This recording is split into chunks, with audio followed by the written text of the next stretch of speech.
Hi, magandang araw po ulit sa inyong lahat. For our third reading of the day, tingnan naman po natin kung ano po ang makikita natin. Sorry po, sa ating third reading of the day. Balasahin muna po natin mabuti. Tingnan po natin kung ano makikita natin sa ating third reading today. Ayan. Pili po tayo ng 10. 1, 2, 3, 4, 5, 6, 7, 8, 9, and 10. Tingnan naman po natin kung ano po ang makikita natin, ang makukuha natin sa susunod na cards.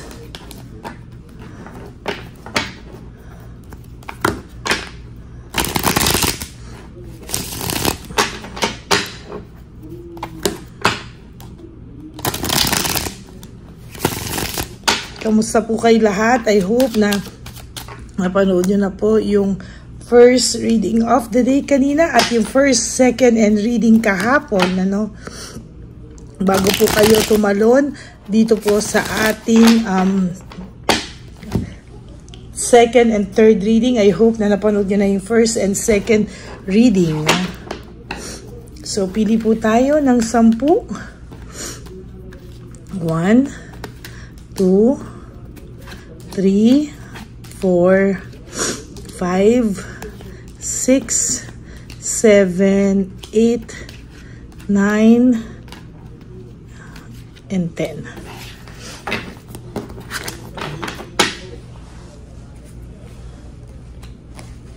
Tingnan po natin kung ano po ang ating makikita.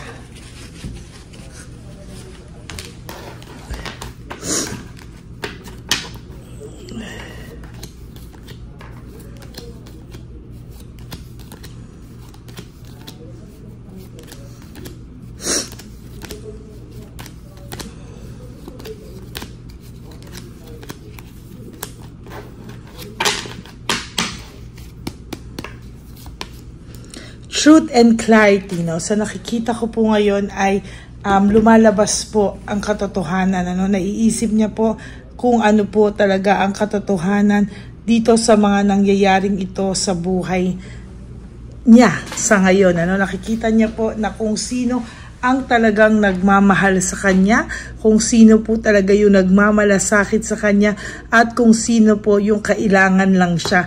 At sino po yung nandyan during those days or during those times na walang-wala po itong taong to.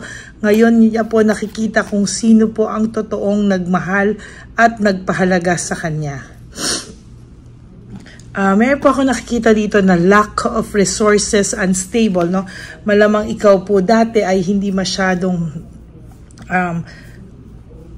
hindi po siya masyadong nakakaramdam ng lack of resources, hindi po siya unstable before because lagi ka pong nakasubaybay, lagi ka po sa kanyang back up, no, sa taong ito, at ngayon po ay medyo siya po ay may kakulangan or lack of resources, very unstable po ang taong ito sa ngayon, ano? So nakikita ko po ay for some of you out of touch kayo, no?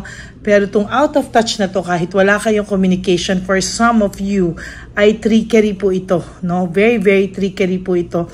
At sa nakikita ko po dito ay kahit hindi po kayo nag-uusap, ito po ay nag-i-stalk sa'yo ng paulit-ulit. There is this cold heart, no? Ang tao po ito ay may cold heart, no? Nakakaramdam po ito ng cold heart and bitterness, no? Sa totoo lang po, hindi niya po matanggap kapag ikaw ay nakikita niyang mag-move on na, o ikaw ay susuko ka na po sa kanya, hindi niya po ito matatanggap, no? Tama po yung sa sinabi ko sa second reading, hahabol po ito sa'yo kapag hindi ka na po humahabol at talagang nilet go mo na rin po siya. Broken family, shattered dreams, tinanggap mo na po yung pagkasira ng inyong relasyon, yung pagkasira po ng inyong samahan ay talaga pong lalabas at lalabas ang katotohanan na kung sino ba talaga ang may problema sa relasyon nyo. Hindi po ikaw ang problema sa relasyon nyo. Give up and overwhelm po siya sa nangyayari sa kanya ngayon, at sa totoo lang po itong taong to ay hindi marunong tumanggap ng pagkatalo, o hindi po siya marunong tumanggap ng hindi po ito marunong tumanggap ng kasalanan, ano, talagang ipapasa at ipapasa po niya sa iyo. Hindi po ito marunong humingi ng forgiveness, no. Gusto niya na lang po ay makarecover na lang ng ganun na lang, no. Hindi po para hindi niya po gusto na siya ay lalapit sa iyo para po siya ay mag-sorry. Kaya po ang taong to ay talagang disappointing at very disappointed ka po sa taong ito.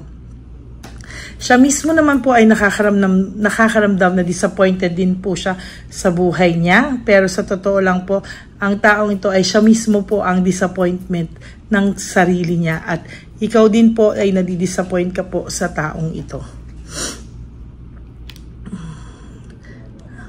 Ikaw po ay pilit pa rin lumalaban or pilit na lumaban para sa inyong samahan. Pero talaga pong na-disappoint ka din po at talagang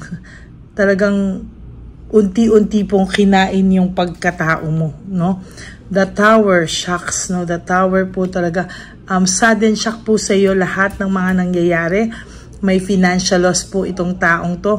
Marami pong utang or talagang marami pong pinagdadaanan ito when it comes to financial sa ngayon. Very dissatisfied po siya sa buhay niya ngayon. Dissatisfaction, lack of inner joy. Very dissatisfied po siya. Hindi niya po alam kung ano po ang gagawin niya, na parang hindi rin po ito makapag-commit ng 100% kahit kanino. Parang sarili lang po nito ang mahal niya, at kung saan po siya may mapapala, parang doon po siya, o yun po yung pinili niya na pakiramdam niya, doon po siya sa taong may pakinabang siya, o doon po siya sa tao na mapapakinabangan niya. Aray. But no, there's sudden awareness na hindi po lahat ay nakukuha sa material things, no. Sometimes hindi po naman lahat ay makukuha sa material things. Hindi rin po lahat ay sasaya sa mga kabundong bagay. At yan po yung na-realize niya. Kaya ngayon po, kahit pa paano meron po siyang resentment and desire to reconcile or makipag-ayos, pero ayaw niya po na manggaling sa kanya itong tadhanang ito, no? Ayaw niya po na sa kanya po manggaling ito, at sa pakiramdam niya po ay kailangan sa iyo po manggaling ang pakikipagbate, or ang sa iyo po manggaling lahat ng pagpapakumbaba. Oh my God, disappointment. Talaga pong ang taong ito ay magkikreate ng disappointment sa maraming tao, sa maraming bagay, no? There is also this freedom, no? Nag-e-explore siya, pero yung kanya po pag-e-explore ay napunta sa pagbabaliwala sa iyo at sa pagtapon ng samahan na meron kayo. No, false success, living beyond means, no, hindi po lahat ng pinapakita niya sa iyo ay totoo, no. As a matter of fact, hindi po lahat ng nakikita mo, nababalitaan mo, or na nai-stalk mo sa social media ay totoo. Sometimes yan po ay para po pasakitan ka, no. Parang ano ba yun, yung sa isda yung ilalagay mo yung bulate, no. Parang ikaw ay ano yun parang para mabitag ka, gano'n, ano.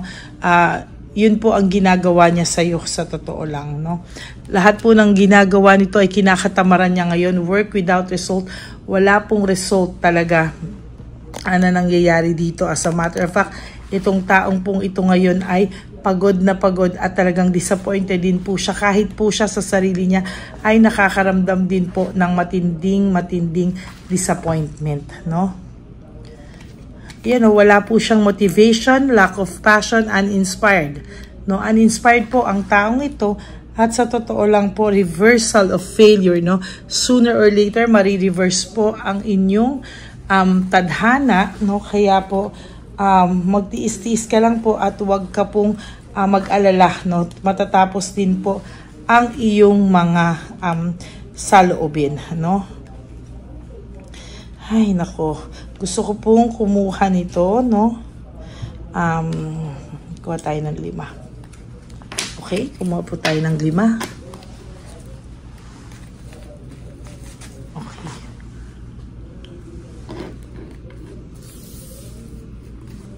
Tingnan po natin kung ano makikita natin.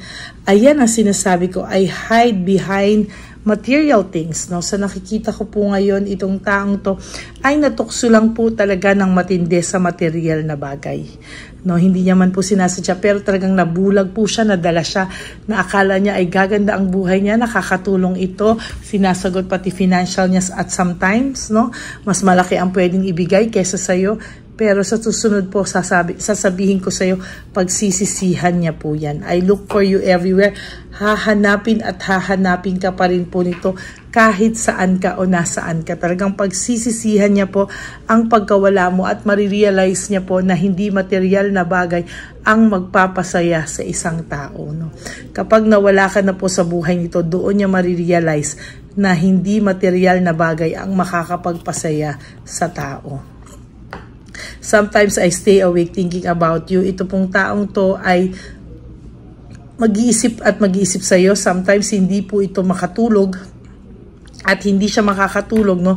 Pag hindi ka na po nito nakita, nakausap at hindi ka na po nito parang wala na kayong communication. Ang feeling niya po sinukuan mo na siya. Talagang hindi po ito makakatulog at talaga pong iisipin at iisipin ka po ng taong to na sana daw I wish I had treated you better, na sana daw ay trinato kanya ng tama at sana daw po ay hindi siya sumuko sa inyong dalawa. I know that I crossed the line with you. Marirealize niya po na sumobra siya sa iyo at umabuso na po talaga siya sa iyo pagka po dumating ang araw na inayawan mo tong taong to, no? Hanggang hindi mo to inaayawan at hanggang tinotolerate mo daw po ang lahat ng ito, hindi niya po marirealize ang value mo at talagang hindi niya marirealize yung pagre-regret niya sa lahat ng pagsisinungaling niya sa'yo hanggang ikaw po ay pumapayag, hanggang ikaw po ay nag-i-stay sa relasyong magulong to, ay hindi po siya magre-regret ng pagsisinungaling sa'yo hanggang hindi po ito natututo ng leksyon. Hanggang hindi mo po ito tinuturuan ng leksyon, hindi po niya marirealize na maling-maling iwanan kanya. No? Marirealize niya po na hindi pera at material na bagay ang magpapasaya sa tao. Kung wala ka na, doon niya lang makikita yun, eh, no? So, kung wala ka na, pag dumating ang oras na sumuko ka na talaga at ayaw mo na sa taong to, doon niya lang po marirealize na hindi po pera ang makakapagpasaya sa tao o hindi pagiging practical ang magpapasaya sa tao.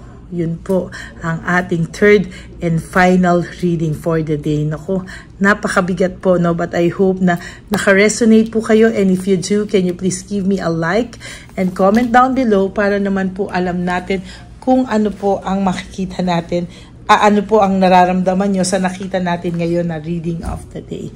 Okay, maraming salamat po sa inyong lahat. And for those of you who would like to have a private reading with me, you can message me po at Ladyly Elena. That's L-A-D-Y-L-Y Elena. Nasa dulo po yan na ating video. Diyan nyo lang po ako makokontak. That's my only official and legit FB account, no? Maraming pong salamat kasi as of the moment nakaban po ang fake na Lady Elena na messenger, no? So I hope i-report nyo pa rin po na i-report yan kahit po siya ay wala ngayong messenger, no? Para po lalo pong magpatuloy at hindi na po yan ibalik ng Facebook Messenger. Okay? Maraming salamat po sa inyong lahat. And may God bless you all. Ang lagi ko pong bilin sa inyo sa aking mga ever loyal, solid, and faithful na Lady Elena family. I love you all from the bottom of my heart. Thank you po for not skipping ads. Tulong nyo na po yan sa ating channel. At maraming salamat po sa lahat ng suporta nyo sa loob ng isang taon. Ako po ay nangangako na magsasama-sama pa rin po tayo. Wala po tayong iwanan hanggang sa mga susunod pong taon. Hindi ko po kayo pagsasawa ang basahan at sana po ay wag din kayong magsawa na manood sa ating channel. Ito pong channel na to ay para lahat sa atin. Okay, ayan, mahal na mahal ko po kayo, no? Maraming salamat po sa inyong lahat. And ang lagi ko pong payo sa inyo is just to live one day at a time. Prioritize yourself, be grateful, love yourself, and do 3 things that will make you happy each day, and tomorrow is another day. Do the same thing, at sinasabi ko po sa inyo, in due time, no, you will realize na, naka-move on na pala ako. Yan, ang maganda dyan. Ayan. Buo na po ulit ang inyong mga puso. Yan, no? Ganda, oh. And always remember that life is so short. Don't make it shorter by stressing yourself from all the pains and heartaches na binigay sa inyo ng kahapon. Just surrender everything to the divine universe and just let go and let God write your life and love story. Ako po ay magbabalik for another set of reading tomorrow. For the meantime, ay kayo po ay sana nakapanood nyo na po ang first, second, and third reading today bago po kayo tumalon bukas sa ating reading. Make sure po na natapos nyo ang first, second, and third reading kahapon at ang first, second, and third reading for today bago po kayo pumunta sa panibagong video. Okay? Maraming salamat po sa inyong lahat, and we are now approaching 17,000 subscribers. Hindi po natin mamamalayan, no? Patuloy lang po yan, at hindi po natin mamamalayan na tayo po ay magkakaroon ng silver button isang araw. Ipagkakaloob po sa atin yan, at ang silver button po na yan ay galing po sa ating lahat. Okay? Maraming salamat po sa inyong lahat, and may God bless you all, at sana po ay ngayong 2024 sa pagtatapos nito, isama na po sana ng 2024, iwanan nyo na po sa 2024, huwag nyo na isama pala, iwanan nyo na po sa 2024 lahat ng sakit na ibinigay sa inyo ng kahapon at ng taong nanakit sa inyo. And for 2025, beginning 2025, tayo po ay mag-move on sama-sama at mamahalin ang ating mga sarili, at in time, marirealize nyo po na ibibigay sa inyo ni Lord ang para sa inyo. Okay? God bless you all, and I love you all from the bottom of my heart. Bye! Magandang gabi po ulit sa inyong lahat. Ako po ay muling nagpapaalala sa inyo na mayroon pong lumalabas sa FB at Messenger account na fake account po, no, nang hihingi po ng $25 through PayPal, at hindi po yan totoo. Huwag po kayong maniwala dyan. At pag sinabi mo po na gusto ko pong marinig ang boses nyo or makita kayo, ang sasabihin po ay magbibigay kami ng link. Buksan mo yan, at pagkatapos ay makikita mo ako. Huwag po kayong maniniwala dahil yan po ay hindi totoo. Yan po ay isang malaking scam na pag binuksan nyo po ay mahahack po lahat sa inyo. Mahahack po ang inyong mga personal details. Lahat ay mahahack. Ako po ay nalulungkot na ito po ay nangyari, ngunit sa talagang may mga tao pong masasama, at may mga tao po talagang hindi makatiis na hindi gumawa ng masama sa ibang tao. Pero maging aware po sana kayo. Tulungan niyo po ako. I-report po natin yung fake na yan at sa FB para siya po ay mawala na, at wala na po siyang mabiktima pa, no? Nandyan po lahat ng details, at maraming salamat po sa inyong lahat. Maraming salamat po sa inyong lahat, at mag-iingat po kayo.